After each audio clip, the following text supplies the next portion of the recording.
નમસ્તે. પાછળના લેક્ચરમાં આપણે થિયરી જોઈ હતી નિશ્ચયકના ઉપનિશ્ચયકો છે સહયોગ કઈ રીતે મેળવાય એનું આપણે દાખલાથી સમજીએ. સ્વાધ્યાય 4.4 એની અંદર પહેલો દાખલો છે. શું કીધું છે? ઘટકના ઉપનિશ્ચયક અને સહયોગ લખો. ટોટલ એની અંદર કેટલા દાખલાઓ છે?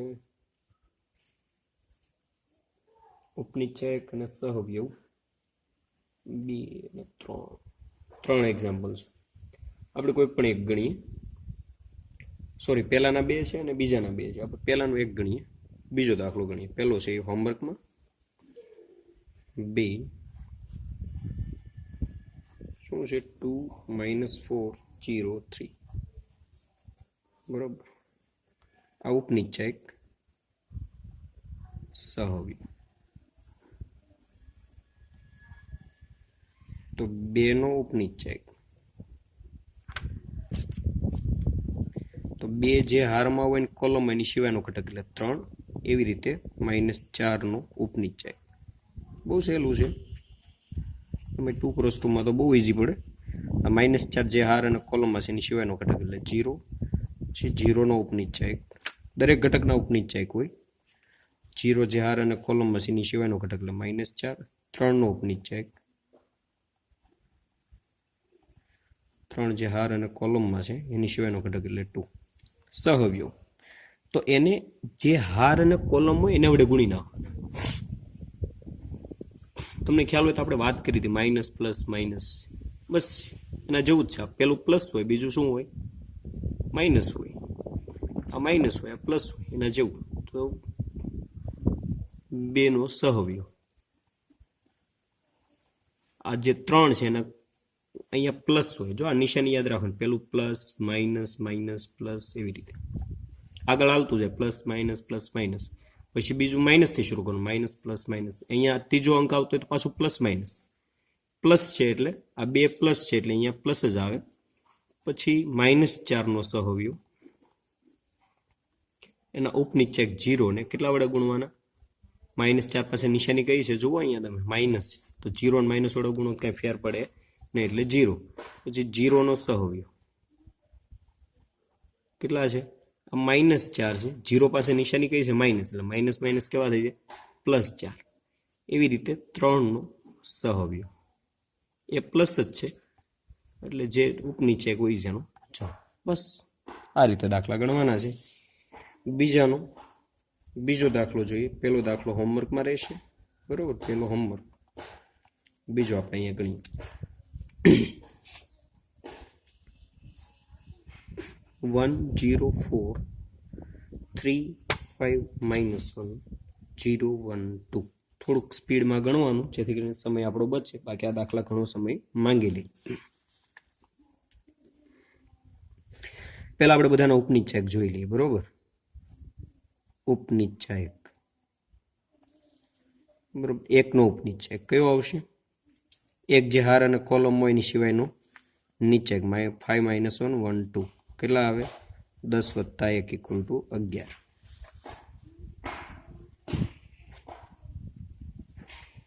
પછી 0 પેલી હાર લઈ લે આપણે ઊભી. કયા ઘટકો છે? 3. આ જે હાર અને કોલમ એની સિવાયના ઘટકો. 3 - 1 0 2 6. બરોબર, 4 3 5 0 1. આ બધી મગજમાં પ્રોસેસ કરવાની પણ આપણે તો આ ગણીએ છીએ. પછી તો પ્રેક્ટિસ કરશો એમ વધારે ફાવટ આવી જશે. 0 4 1 2. જુઓ તો તમને ખબર પડી જોઈએ કે શું આવે છે. -4 5 આવશે 1 4 0 2 2 પ્લસ આવશે લાસ્ટમાં -1. હજી આવશે 1 0 0 1 = 1. હજી આવે આ 0 1 2 બાકી છે. ટોટલ 9 ઘટક હોય પણ આપણે 6 નું ગણું છું. બાકીના તમે ગણી નાખજો. અહીંયા સહયોગ છે તો નિશાની કઈ કઈ આવે? Plus minus plus minus plus minus plus minus plus. ગુણતા જાઓ એટલે નિશ્ચયક એનો સહયોગ મળતો જાય. આનો સહયોગ કયો મળે? 1 છે. 1 પાસે નિશાની પ્લસ છે એટલે 11. जीरो जीरो पास निशानी माइनस એટલે -6 4 4 પાસે નિશાની પ્લસ છે એટલે +3 3 3 પાસે નિશાની માઇનસ છે એટલે માઇનસ માઇનસ +4 ઉતે ને પછી શું આવશે 5 5 પાસે પ્લસ છે એટલે +2 -1 પાસે માઇનસ છે એટલે આ 1 છે -1 આવી રીતે સહયોગ બધાના મેળવી લેવા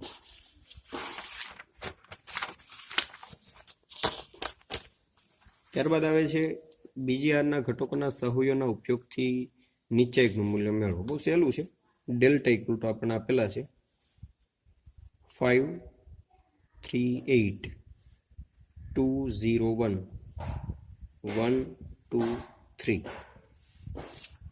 ઓકે બીજી આરના ઘટકો એટલે આ 2 0 1 તો આપણે એને પહેલા સહયોગ મેળવવો પડશે તો પહેલા તો 2 નો સહયોગ બરાબર -1 કેટલામી હાર અને કોલમમાં છે બીજી હાર પહેલી કોલમ એટલે 2 + 1 એની સિવાયના જે ઘટકો કયા કયા છે 3 8 આ હાર અને કોલમમાં જે ઘટકો છે એની સિવાયના 2 3 એટલે આ આપણો ઉપનિશ્ચાયક છે આ એના વડે ગુણી નાખો એટલે સહયોગ મળે કેટલો જવાબ આવે એકી ઘાત થાય એટલે નિશાની માઇનસ આવે 3 × 3 કેટલા થાય 9 - 8 = 16 ઇક્વલ ટુ માઇનસ માઇનસ કેવા થઈ જશે +7 હવે એવી રીતે 0 નો સહયોગ 0 નો સહયોગ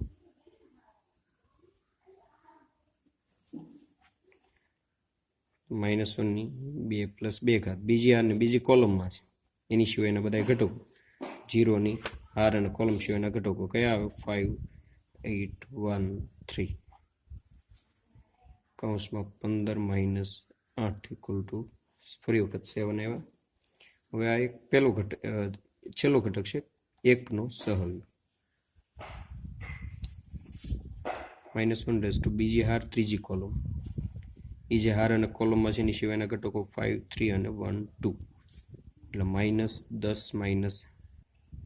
3 ઇક્વલ ટુ -7 તો આપણે આગળ થિયરી આવી ગઈ કે જે હારના ઘટકો હોય એ જ હારના સહયોગ વડે ગુણવાથી નિશ્ચાયકનું મૂલ્ય મળે મતલબ કે ડેલ્ટા ઇક્વલ ટુ અહીંયા કયું લાગુ પડે A21 capital A21 plus A22 capital A22 plus A23 capital A23 તો આ જે છે એ આપણા માટે A21 છે આ A22 છે અને આ A23 છે આ જે મળે આપણને શું મળે કેપિટલ A21 છે આ કેપિટલ A22 છે આ કેપિટલ A23 છે કિંમત મૂકી દો શું આવશે 2 × 7 plus 0 × 7 plus 1 × -7 equal to 14 - 7 equal to 7 બસ નિશ્ચયકનું મૂલ્ય મળી આ રીતે દાખલો ગણી શકો ત્રીજા સમના ઘટકના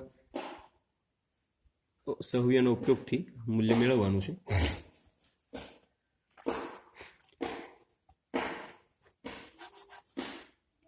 ચોથો દાખલો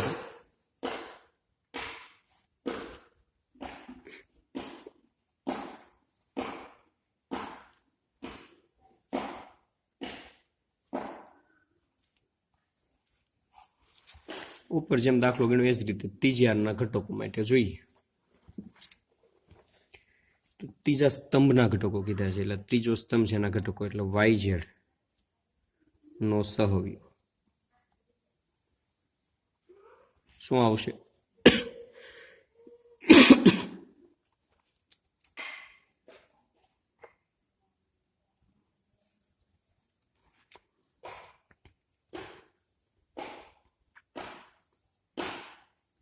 પ્લસ નિશાની મૂકી દીધી પ્લસ આવશે એટલે નિશાની આપણે મૂકતા નથી YZ નો સહયોગ આ બેનો આજે આ નિશ્ચયક ઉપનિશ્ચયક છે એને પ્લસ વડે ગુણી નાખો એટલે Z - Y એવી રીતે XZ નો સહયોગ હવે કયો ઘટક આવે છે XZ નો સહયોગ શું આવશે XZ નો સહયોગ અહીંયા ક્રોસ ગુણાકાર કરો ઝેડ માઇનસ એક્સ. એ જે હાર અને કોલમમાં હોય એની સિવાયના ઘટકોનો ક્રોસ ગુણાકાર એટલે ઝેડ માઇનસ એક્સ. અહીંયા નિશાની કેવી છે? માઇનસ છે, એટલે આગળ કેવી નિશાની આવશે? માઇનસ નિશાની આવે. એટલે એક્સ માઇનસ ઝેડ થઈ જાય, માઇનસ અંદર જાય એટલે એક્સ વાયનો સહવયવ. નિશાની પ્લસ છે, એ જે હાર અને કોલમ હોય એની સિવાયનો ઘટક એટલે વાય માઇનસ એક્સ. ઘટકને સહવયવ વડે ગુણી નાખવાનો અને સરવાળો કરી નાખો એટલે નીચે એકનું મૂલ્ય મળે. ડેલ્ટા ઇક્વલ ટુ શું આવશે? વાય ઝેડ ઘટક છે એનો સહવયવ કયો છે? Z minus Y. પછી અહીંયા આ એક્સ ઝેડ ઘટક છે, સરવાળો જ કરવાનો છે. આ એનો સહવયવ એક્સ માઇનસ ઝેડ. આ એનો ઘટક છે, આ એનો સહવયવ છે વાય માઇનસ એક્સ. અંદર ગુણી નાખો.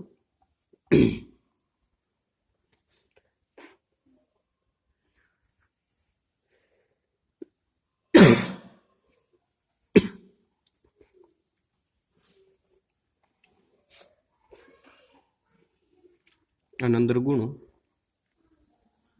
તો કેટલા આવે? Y Z square minus Y square Z plus X square Z minus X Z square plus X Y square minus X square Y. આપણે શું કરીએ આની અંદર? એક્સ વાય ઝેડ ઉમેરી દઈએ અને એક્સ વાય ઝેડ બાદ કરી દઈએ. માઇનસ આ પદ હું પહેલા લઈ લઉં વાય સ્ક્વેર ઝેડ, પછી માઇનસ એક્સ વર્ગ ઝેડ. એક્સ વર્ગ વાય વાળું પદ ક્યાં છે? અહીંયા છેલ્લું. આ પદને લઈ લઈએ એક્સ વર્ગ વાય. ત્યારબાદ આ બધી માથાકૂટ એક્સ માઇનસ વાય કોમન કાઢવાની છે, બાકી કંઈ નથી. એક્સ વાય સ્ક્વેર આવી ગયા. પછી એક્સ માઇનસ ઝેડ વર્ગ એક્સ લઈ ગયા આપણે, એટલે આ લઈ લઈએ એક્સ ઝેડ વર્ગ. પછી પ્લસ વાય ઝેડ વર્ગ એટલે પહેલું ઘટક. બધા ઘટક આવી ગયા, રાઈટ? હજી એક ઘટક ઘટે છે, ઝેડ એક્સ વર્ગ. આ ઘટક ક્યાં આવ્યો છે? નહીં. પ્લસ એક્સ વર્ગ Z minus X Y Z. આખું સમજાય છે ભાઈ? એક્સ વાય ઝેડ ઉમેર્યા અને અહીંયા બાદ કરી નાખ્યા. બાકીના જે ઘટકો છે ને આગળ પાછળ લખ્યા છે. શા માટે તમને સમજાશે હમણાં? કેમ કે આપણે એક્સ માઇનસ વાય કોમન કાઢવા છે. આની અંદરથી શું કોમન નીકળે? વાય ઝેડ કોમન કાઢી નાખો તો શું વધે? વાય ઝેડ નીકળે તો અહીંયા એક્સ માઇનસ વાય. અહીંયાથી શું કોમન નીકળે? માઇનસ એક્સ વાય કોમન કાઢો આ બેમાંથી તો શું વધે? અહીંયા માઇનસ એક્સ વાય કોમન કાઢો તો એક્સ, આ પ્લસ છે તો માઇનસ કોમન કાઢે એટલે માઇનસ થઈ જાય માઇનસ વાય. આ બેમાંથી શું કોમન નીકળે? માઇનસ ઝેડ વર્ગ કોમન કાઢી નાખો એટલે માઇનસ કોમન કાઢે એટલે આ પ્લસ થઈ જાય. આ કેવા થઈ જાય? માઇનસ. આ બેમાંથી શું કોમન નીકળે? પ્લસ ઝેડ એક્સ કોમન નીકળી જાય એટલે શું આવે? X minus Y. બધામાંથી એક્સ માઇનસ વાય કોમન કાઢી વધ્યું શું? Z Y minus X Y minus Z વર્ગ પ્લસ ઝેડ એક્સ. ઓકે, આનું પાછળ લખો પેજ.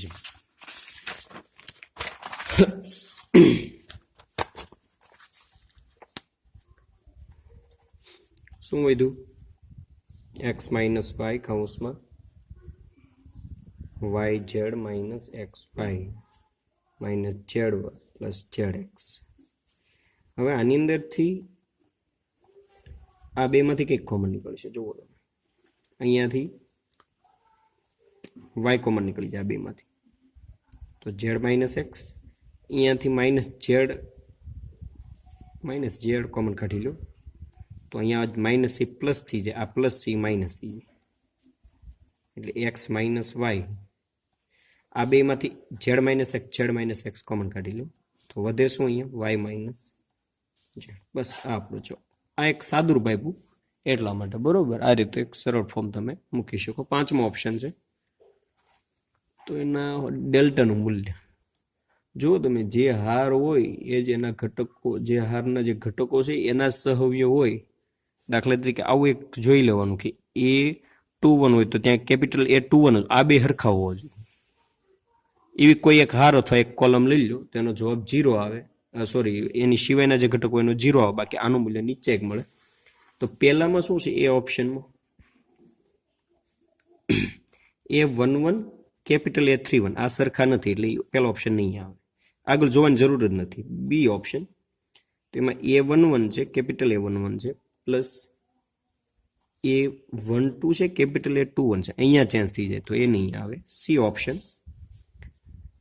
A21 કેપિટલ A11 અહીંયા અલગ થઈ ગયા એ નહીં આવે. અને ડી ઓપ્શન, તો એમાં જુઓ A11 છે capital A11 plus A21 capital A21 plus A31 capital A31. અહીંયા હાર લીધી છે કે કોલમ? જો તમે આ પાછળના આંકડા સરખા 1 1 3 છે એટલે પહેલો સ્તંભ છે, પહેલા સ્તંભના ઘટકો છે, બરોબર, સરખા જ છે. આને સફિક્સ કહેવાય. શું કહેવાય? સફિક્સ. જે બાજુમાં લખો એને શું કહેવાય? સફિક્સ કહેવામાં આવે. એ સરખા હોવા જોઈએ, સરખા છે એટલે આ ઓપ્શન આવે, એ નીચે એકનું મૂલ્ય આપે. ઓકે, આપણે અહીંયા સ્વાધ્યાય પૂરો. થિયરી જોઈ લઈએ થોડી.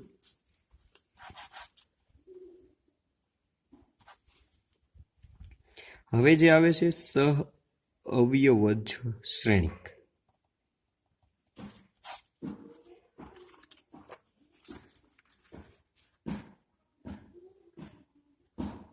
તો જે સહ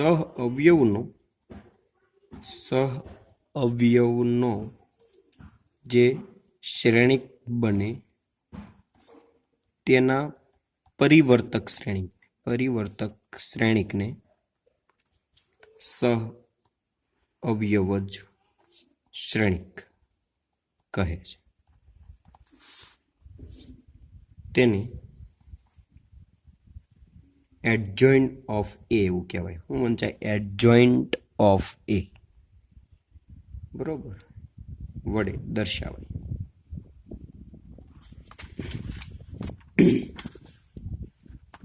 તો એડજોઇન્ટ ઓફ એ એટલે શું? પહેલા તો એ આપણે મેળવી. Adjoint of A, for example એવું વિચારીએ કે એક શ્રેણિક લઈ લે, ચોરસ શ્રેણિક. કેમ કે નીચે હંમેશા ચોરસ શ્રેણિક નો બને, એટલે ચોરસ શ્રેણિક તો હોવું ફરજિયાત જ છે. શ્રેણિક કેવો હોવો જોઈએ? ચોરસ.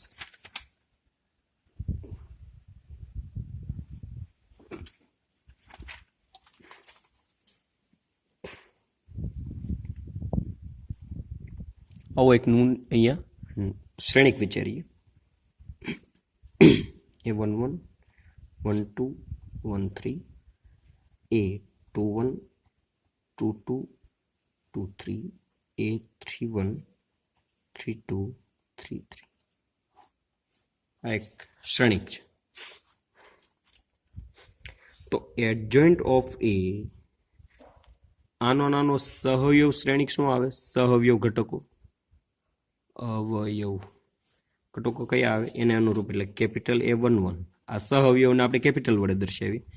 A12, ત્યારબાદ A13, A21, A22, A23, A31, A32 અને A33. આ એની પોતપોતાની જગ્યાએ એને અનુરૂપ ઘટકો છે. એડજોઇન્ટ ઓફ એ આનો પરિવર્તક શ્રેણિક. પરિવર્તક શ્રેણિક એટલે હારને કોલમમાં ફેરવી નાખો, એટલે કે A11 આ પેલી હાર પેલી કોલમમાં લખી નાખું, A12 A13. પછી આ બીજી હાર કોલમમાં લખું એટલે A21 A22 A23 A31 A32 અને A33. આને એડજોઇન્ટ ઓફ એ કહેવામાં આવે. ઓકે, આ ગુણધર્મો છે, લખી લેજો, પાકા કરી નાખવાના છે. ઓળખી નાખજો ગુણધર્મો. સહઅવયવ શ્રેણિકના ગુણધર્મો છે. પહેલો છે કેપિટલ A ઇન્ટુ, મતલબ કે શ્રેણિક અને એના સહઅવયવ શ્રેણિકનો ગુણાકાર equal to adjoint of A into A equal to એનો નીચેક ઇન્ટુ IN. આ છે એકમ શ્રેણિક છે, જે તમને બધાને ખબર છે. આ 3x3 હોય તો આ પણ 3x3 શ્રેણિક. ખ્યાલ છે ને? 1 0 0 0 1 0 0 0. આને એકમ શ્રેણિક કહેવાય. બીજો ગુણધર્મ છે એડજોઇન્ટ ઓફ એ ટ્રાન્સપોન્સ એટલે પરિવર્તક શ્રેણિક ઇક્વલ ટુ એડજોઇન્ટ ઓફ એ લઈને પછી ટ્રાન્સપોન્સ લ્યો, બેના જવાબ સરખા આવે. ટ્રાન્સપોન્સ લઈને એડજોઇન્ટ મેળવો અથવા તો એડજોઇન્ટ મેળવીને ટ્રાન્સપોન્સ મેળવો છો, both are equal. Adjoint of કે કોઈ અચળાંક હોય તો અચળાંકને બહાર કાઢવા માટે કેની એના કક્ષામાંથી એક ઘાત બાદ થાય ઇન્ટુ એડજોઇન્ટ ઓફ એ, જ્યાં કે બિલોંગ્સ ટુ આ કેને બહાર લઈ જાઓ તો એ n-1 ઘાત સાથે બહાર આવે. ચોથું છે adjoint of A B equal to adjoint of A multiply with adjoint of B. બરોબર, એને સોરી મારે ભૂલ પડે છે, equal to adjoint of B into adjoint of A. બરોબર, પહેલા બીનો ગુણાકાર પછી એનો ગુણાકાર. ક્રમના નિયમને અનુસરતો નથી ગુણાકાર, આપણે બધાને ખબર છે શ્રેણિકમાં, એ ખાસ ધ્યાન રાખવાનું. પાંચમું મહત્વનું છે, પહેલા બી મૂકવાનો પછી એડજોઇન્ટ ઓફ એ મૂકવાનો. પછી એડજોઇન્ટ ઓફ એ એનો નિશ્ચયક લ્યો તો એના નિશ્ચયકની n-1 ઘાત થઈ ગઈ. છઠ્ઠું છે adjoint of A. Adjoint of નો તે એડજોઇન્ટ તમે લ્યો અને એનો નિશ્ચયક લો તો એના નિશ્ચયક એમાં n-1 નો વર્ગ જેટલી ઘાત થઈ જાય. આ એ છે એનો નિશ્ચયક અને n-1 નો વર્ગ છે, આ ગુણાકાર નહીં થાય, n-1 નો વર્ગ જેટલી ઘાત આની થઈ જાય જો એડજોઇન્ટ ઓફ એડજોઇન્ટ નો લઈને પછી નિશ્ચયક લો. અહીંયા વાત શ્રેણિકની છે, આ હું મૂકું એટલે સમજવાનું એ નિશ્ચયકની વાત થાય છે. પછી થિયરી છે સામાન્ય શ્રેણિક અને અસામાન્ય શ્રેણિક. સામાન્ય શ્રેણિક બસ ઈઝી છે. શ્રેણિકનો ડિટર્મિનેશન નું મૂલ્ય 0 ન હોય તો એને સામાન્ય શ્રેણિક. અસામાન્ય શ્રેણિક કોને કહેવાય? માઇન્ડ ચાલે કે ડિટર્મિનેશન એટલે કે નિશ્ચયક. ડિટર્મિનેશન બોલું એટલે નિશ્ચયક સમજવાનું, ઇક્વલ ટુ 0 એની શરત છે. પછી બીજું, જો એ અને બી સમાન કક્ષાના શ્રેણિક હોય તો એ બી અને બી એ પણ સમાન કક્ષાના શ્રેણિક હોય. બરોબર, એનો ગુણાકાર પણ સમાન કક્ષાનો શ્રેણિક થાય. શરત છે ચોરસ શ્રેણિક હોવા જોઈએ. પછી બીજું, એ બી નો ગુણાકાર નિશ્ચયકમાં હોય તો ઇક્વલ ટુ નિશ્ચયક એ નિશ્ચયક બી, બે નો ગુણાકાર તમે લખી શકો. આ એક ગુણધર્મ છે. પછી આગળ, જો એ સામાન્ય શ્રેણિક હોય તો જ તેને વ્યસ્ત શ્રેણિક મળે. આ એની શરત છે. બરોબર, કેમ આપણે તમને ખ્યાલ હોય તો વિધેયનું વ્યસ્ત વિધેયની શરત કઈ હતી? વ્યસ્ત સંપન્ન વિધેય કોને કહેવાય? કે વિધેય એક અને વ્યાપ્ત હોય તો જ એનું વ્યસ્ત વિધેય મળે. એવી રીતે અહીંયા પણ એ સામાન્ય શ્રેણિક હોય તો જ તેનું વ્યસ્ત શ્રેણિક મળે. હવે વ્યસ્ત શ્રેણિક બરાબર વ્યસ્ત શ્રેણિક એ ઇન્વર્સ બરાબર 1 નિશ્ચયકમાં એ ઇન્ટુ એડજોઇન્ટ ઓફ એ. આ વ્યસ્ત શ્રેણિકનું ખાસ સૂત્ર યાદ રાખવાનું છે, ગોખી નાખજો. ખ્યાલ આવ્યો? સામાન્ય શ્રેણિક હોવાની શરત શા માટે અહીંયા કીધી? કેમ કે અહીંયા નિશ્ચયક એનું મૂલ્ય, જો અસામાન્ય શ્રેણિક હોય તો એનું મૂલ્ય 0 થાય. અહીંયા 0 મૂકો તો પદ અવ્યાખ્યાયિત થઈ જાય. એટલે સામાન્ય શ્રેણિક હોય તો શરત તો ખબર છે કે એના નિશ્ચયકનું મૂલ્ય 0 નહીં હોય. 0 નહીં હોય તો આ અવ્યાખ્યાયિત નહીં થાય. બરોબર, એટલે આ એની શરત આપણને કીધી છે. એના ગુણધર્મો, વ્યસ્ત શ્રેણિકના ગુણધર્મો.